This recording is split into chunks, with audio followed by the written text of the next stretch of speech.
Good morning students. कैसे हैं आप? मैं संजय कुमार, सहायक आचार्य रसायन शास्त्र, आपका SNKP राजकीय महाविद्यालय नीमका थाना के ऑनलाइन क्लासेस प्लेटफॉर्म पर स्वागत करता हूं। आज हम BSc पार्ट सेकंड में फिजिकल केमिस्ट्री बुक के एक यूनिट है फेज इक्विलिब्रियम, उसके बारे में चर्चा करेंगे। स्पेशली आज हम one component system CO2 system की बात करेंगे। इससे पूर्व की क्लास में हमने वाटर सिस्टम के बारे में बात किया था। उसके अलग अलग जो टेम्परेचर प्रेशर का क्या इफेक्ट था, उस पर कर्व्स थे, एरियाज थे, ट्रिपल पॉइंट थे, मेटास्टेबल इक्विलिब्रियम था। उसके बारे में काफ़ी विस्तार पूर्वक मैंने चर्चा की थी। फेज डायग्राम में एक्चुअली जो वो कंपाउंड है उसकी जो अलग अलग स्टेज है, जो स्टेट्स हैं सॉलिड, लिक्विड, गैस, तो वो किस टेम्परेचर पर, किस प्रेशर पर एग्जिस्ट करती है, उसके बारे में एग्जैक्ट हमें पता लग जाता है। आज हम CO2 सिस्टम की बात करते हैं। तो CO2 आप सब जानते होंगे, कार्बन डाइऑक्साइड गैस जो हम श्वसन के दौरान एनवायरनमेंट में छोड़ते हैं, जिसको पौधे फोटोसिंथेसिस रिएक्शन में कार्बोहाइड्रेट बनाने में काम लेते हैं। CO2 जो गैस है वो कलरलेस होती है, ऑडरलेस होती है और इलेक्ट्रिकली नॉन कंडक्टिंग गैस है। कलरलेस, ऑडरलेस और इलेक्ट्रिकली नॉन कंडक्टिंग गैस है।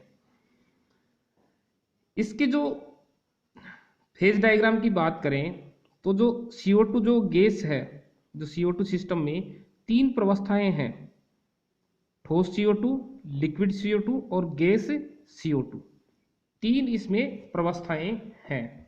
तो आप इस डायग्राम को देख रहे हैं। जो फेज डायग्राम होता है तो वो किस किस के मध्य है, टेम्परेचर व प्रेशर के बीच में जो CO2 जो गैस है उसका बिहेवियर हम देख रहे हैं। तो यहाँ पर देख रहे हैं AO जो कर्व है उसमें ये देखो, यहाँ पर एरिया है AOC, उसमें ठोस CO2 है, और COB जो एरिया है उसमें लिक्विड CO2, और AOB जो एरिया है उससे नीचे वाला जो एरिया है इसमें CO2 गैस फॉर्म में। ये तीनों प्रवस्थाएं हैं। अब देखिए आप यहाँ पर 1 एटमॉस्फेयर पर इसका टेम्परेचर कितना है, -78 डिग्री सेंटीग्रेड। और यहाँ पर जो सॉलिड CO2 है वो किसके संपर्क में है, AO कर्व में, CO2 गैस में। और ये ट्रिपल पॉइंट है किस पर आता है, -56.6 और 5.11 एटमॉस्फेयर प्रेशर पर। और यहाँ पर OB कर्व है, यहाँ पर CO2 लिक्विड व CO2 गैस एक दूसरे के संपर्क में है। और ये जो है COC कर्व, तो यहाँ पर CO2 सॉलिड और CO2 लिक्विड एक दूसरे के संपर्क में है। तो मैंने आपको पहले भी बताया था कि जब भी आप किसी फेज डायग्राम की स्टडी करें तो उसको अलग अलग कैटेगरी में डिवाइड कर लें। तो मैंने बताया था आपको कि एरिया में डिवाइड कर लें, triple point, curves, metastable points, metastable triple points, उनमें आप डिवाइड कर लें। तो हम पहले बात कर रहे हैं एरियाज की। इस डायग्राम में एरियाज कौन कौन से, तो AOC के ये बाईं ओर का जो एरिया है इसमें सारा क्या है, CO2 सॉलिड है, एक प्रवस्था है। और जो दूसरा है COB जो एरिया है उसमें CO2 किस फॉर्म में है, लिक्विड फॉर्म में है। तो यहाँ पर केवल लिक्विड है, तो यहाँ भी प्रवस्था क्या है, एक। और AOB से नीचे का क्षेत्र, इसमें CO2 गैस है, तो CO2 यहाँ भी प्रवस्था 1 है। अब देखिए आप, यहाँ पर हम फेज रूल को अप्लाई करते हैं, प्रवस्था जो नियम है, तो यहाँ पर हम डिग्री ऑफ फ्रीडम देखते हैं कि एरियाज में डिग्री ऑफ फ्रीडम क्या है, उसका मान क्या है, 1 है, 2 है या 3 है या 0 है। तो यहाँ पर हम अप्लाई करते हैं फेज रूल को, तो देखो तीनों एरियाज में एक एक फेज है, ठोस CO2, CO2 liquid, CO2 gas. तो प्रवस्था का मान यहाँ पर क्या है, 1, और कंपोनेंट क्या है यहाँ पर, 1। तो यहाँ पर जो फेज रूल है हमारे पास F बराबर C माइनस पी प्लस 2, तो यहाँ पर हम इसको अप्लाई करते हैं, ये रखेंगे तो हमारे पास F का मान क्या आ जाएगा, 2। अर्थात जो एरियाज हैं, जो CO2 सिस्टम की बात कर रहे हैं फेज डायग्राम में, तो जो क्षेत्र है वहां पर जो तंत्र क्या है, बाई वेरिएंट है। अर्थात यहाँ पर किसी बिंदु को डिसाइड या डिफाइन करने के लिए हमें ताप व दाब दोनों कंपोनेंट, दोनों वेरिएबल्स की आवश्यकता पड़ेगी, चाहे हम इस वाले एरिया में ले लें, चाहे इस एरिया में, चाहे इस एरिया में। तो ये तो किसकी बात हुई, एरियाज की बात हुई।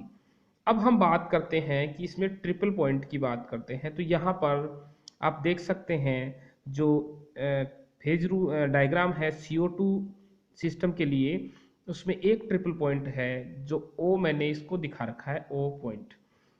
तो ट्रिपल पॉइंट क्या है, यहाँ पर 3 फेज एक दूसरे के सामने में होती है।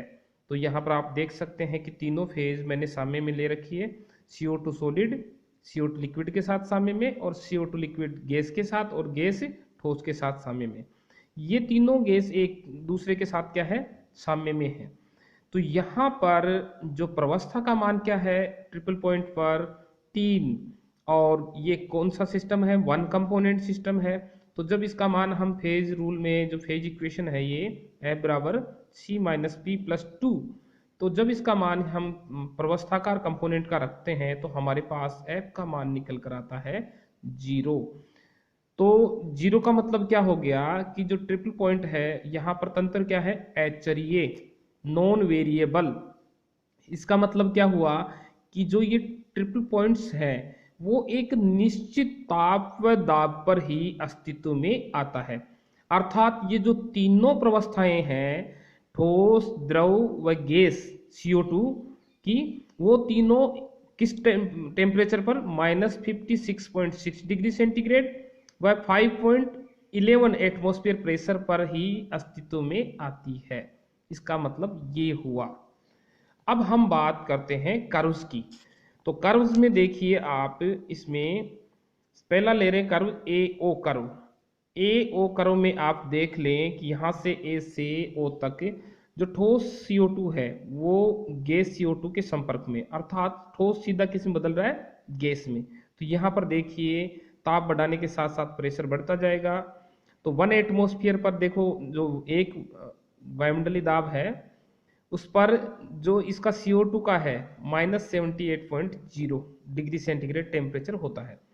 तो AO तक ठोस CO2 गैस के संपर्क में है, तो इसे हम बोलेंगे सब्लिमेशन कर्व। तो यहाँ आप देख रहे हैं CO2 सॉलिड, CO2 गैस के इक्विलिब्रियम में। तो यहाँ पर क्या है, प्रवस्था का मान क्या है, 2 हो गया, और कंपोनेंट 1 है, तो F का मान क्या हो गया, 1। तो यहाँ पर तंत्र क्या है, मोनोवेरिएंट।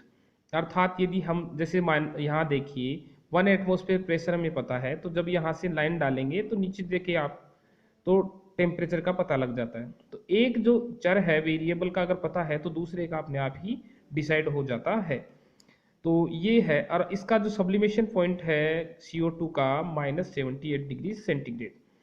अब बात करते हैं हम OB कर्व की बात करते हैं। तो OB कर्व में आप देख रहे हैं CO2 लिक्विड किसके साथ संपर्क में है, CO2 गैस के साथ संपर्क में है। तो ये दोनों वही बात आ गई, यहाँ पर इसको बोलेंगे वेपोराइजेशन कर्व। तो CO2 लिक्विड और CO2 गैस। तो यहाँ प्रवस्था का मान 2 है, C का मान, कंपोनेंट का मान 1 है, तो F का मान 1 अपने आप ही हो जाएगा। ऐसे ही OC कर्व की बात कर रहे हैं। OC कर्व में CO2 सॉलिड और CO2 लिक्विड एक दूसरे के सामने में है, यहाँ गैस का अस्तित्व नहीं है। तो दो प्रवस्थाएं हैं, तो यहाँ पर इसको बोलेंगे फ्यूजन कर्व। तो CO2 सॉलिड और CO2 लिक्विड, प्रवस्था का मान 2, C का मान 1, F का मान 1। तो अर्थात जो एरियाज हैं वहां पर जो तंत्र क्या है, मोनोवेरिएंट है, अर्थात एक वेरिएबल चाहे ताप या दाब एक का हमें पता लग जाता है तो दूसरे वेरिएबल का अपने आप ही पता लग जाएगा। तो इसका मतलब ये हुआ। अब इसमें कई बार क्वेश्चन आता है, एक छोटी सी टिप्पणी पूछी जाती है एग्जाम में कि एक वायुमंडलीय दाब पर CO2 का आचरण क्या है, कि CO2 का आचरण क्या है। तो देखिए आप, जो CO2 तंत्र की बात करते हैं, सीधे इसमें आते हैं, तो CO2 तंत्र में जो 1 एटमॉस्फेयर प्रेशर है वो ट्रिपल पॉइंट से नीचे है, अर्थात 1 एटमॉस्फेयर प्रेशर पर और -78 डिग्री सेंटीग्रेड पर जो ठोस CO2 है वो किसके संपर्क में है, गैस के संपर्क में है, और यहाँ पर द्रव CO2 कभी भी अस्तित्व में नहीं आएगी। केवल दो प्रवस्थाएं अस्तित्व में है, ठोस CO2 और ठोस गैस। तो यहाँ पर द्रव अस्तित्व में नहीं होने के कारण जो CO2 सॉलिड है इसे हम कहते हैं ड्राई आइस कहते हैं। और देखिए आप, इसलिए इसको क्या बोलते हैं, शुष्क बर्फ बोलते हैं। तो ये आप देख रहे हैं। इसके अलावा जो CO2 जो गैस है उसका परिवहन, ट्रांसपोर्ट किस फॉर्म में होता है, लिक्विड फॉर्म में होता है, तो किस टेम्परेचर व किस प्रेशर पर होता है, ये कई बार पूछा जाता है एग्जाम में। तो देखिए यहाँ पर CO2 लिक्विड, CO2 गैस, तो 67 एटमॉस्फेयर प्रेशर और CO2 लिक्विड बॉइलिंग पॉइंट क्या है 25 डिग्री सेंटीग्रेड पर, 67 एटमॉस्फेयर प्रेशर व 25 डिग्री सेंटीग्रेड पर जो CO2 है उसको भरा जाता है, किसमें, सिलेंडर्स में भरा जाता है और उसका परिवहन किया जाता है। तो ये आप यहाँ पर देख सकते हैं। और एक देखिए आप, जो इसका क्रिटिकल पॉइंट है, देखो आप, इसका 31 डिग्री सेंटीग्रेड है और 72.9 एटमॉस्फेयर प्रेशर। तो 31 डिग्री सेंटीग्रेड जो इसका क्रिटिकल पॉइंट है, उसके बाद में CO2 पर कितना भी प्रेशर बढ़ा दें उसको लिक्विड में नहीं बदला जा सकता, गैस को किस में नहीं बदला जा सकता, लिक्विड में नहीं बदला जा सकता। तो अब बात करते हैं, ये तो हमने इसके जो फेज डायग्राम है इसके बिहेवियर की बात की, और किस 1 एटमॉस्फेयर पर इसका क्या बिहेवियर होता है। तो 1 एटमॉस्फेयर पर हम इसे कहेंगे ड्राई आइस बोलेंगे। अब बात करते हैं ड्राई आइस के यूजेज की। तो ड्राई आइस के यूज की बात करते हैं, ड्राई आइस की बात करेंगे तो देखो आप, सीधा कितना डिग्री माइनस में टेम्परेचर 78 डिग्री सेंटीग्रेड, तो 1 एटमॉस्फेयर पर। तो अब आप देखिए कि इतना माइनस में टेम्परेचर होने का मतलब ये किस काम में आएगी, कूलिंग एजेंट के तौर पे काम आएगी। तो एज फ्रिजिंग मिक्सचर, तो कूलिंग के रूप में इसमें काम लेंगे। और अब कूलिंग, भाई इसका टेम्परेचर इतना डाउन है तो इसकी वजह से देखो प्रिजर्वेटिव, तो फूड प्रिजर्वेटिव है, और इसके अलावा जो एनिमल सैंपल्स हैं उनको प्रिजर्व कर सकते हैं, बॉडी सैंपल्स हैं उनको प्रिजर्व कर सकते हैं। तो कई सारी ऐसी वो हैं जिनको हम इसमें प्रिजर्व कर सकते हैं, फूड वगैरह को। इसके अलावा स्टोरेज में, मान लो कोई वैक्सीनेशन की बात करें कि जैसे कोविड-19 वैक्सीन अभी चल रहा है, तो कोविड-19 जो वैक्सीन है उसको माइनस टेम्परेचर पर रखना होता है, जैसे कई कंपनीज ने बनाई है। और जो भारत में जो कोवैक्सीन है या कोशील्ड है, तो ये दोनों वैक्सीन इतने टेम्परेचर की आवश्यकता नहीं है, लेकिन जो अमेरिका में यूज हो रही है उसके लिए माइनस टेम्परेचर -70 डिग्री सेंटीग्रेड ये इसमें होता है, रखना पड़ता है, नहीं तो वरना वो खराब हो जाती है। तो CO2 जो ड्राई CO2 है वो अच्छा एक ऑप्शन हो सकता है स्टोरेज का। इसके अलावा जो फॉग मशीन्स होती हैं, जो हम थिएटर्स में देखते हैं ना कि भाई थिएटर में जैसे एकदम से धुआं सा आ जाता है, और जो हम बोलते हैं कि जैसे भूत बंगला या उस टाइप के जो आप देखते हैं कई जगह पर, तो वहाँ पर जो इफेक्ट जनरेट करने के लिए, फ्यूम्स दिखाने के लिए, धुआं दिखाने के लिए ये ड्राई आइस यूज ली जाती है। और इसके अलावा जो आइसक्रीम मेकिंग में काम ले सकते हैं। और इसके अलावा जैसे एज इंसेक्टिसाइड्स, भाई इसमें क्या है कि जो फूड कंटेनर्स है जिनमें ग्रेन्स है, दाने हम सुरक्षित रख रहे हैं, गेहूं हुआ ये, तो उन कंटेनर्स में जैसे इंसेक्टिस कीड़े मकोड़े जैसे जनरेट उत्पन्न होते हैं, ये जो ग्रेन्स को खराब कर देते हैं, तो उससे बचने के लिए जैसे CO2, ड्राई CO2 काम ले सकते हैं। उसमें ये इम्प्रूव नहीं बढ़ नहीं पाते, और ये इनका क्या है, प्रोग्रेस नहीं हो पाती, ये खत्म हो जाते हैं इतने माइनस टेम्परेचर पर। इसलिए इसको हम इंसेक्टिसाइड्स के तौर पे भी काम लेते हैं। तो देखो बहुत काम की गैस है CO2, जो ड्राई CO2 ठोस बर्फ बोलते हैं। उसके बारे में हमने आज इसकी डिटेल से चर्चा की है, और इसके फेज डायग्राम की मैंने चर्चा की है। मैं समझता हूँ आपको अच्छा लगा होगा वीडियो। धन्यवाद।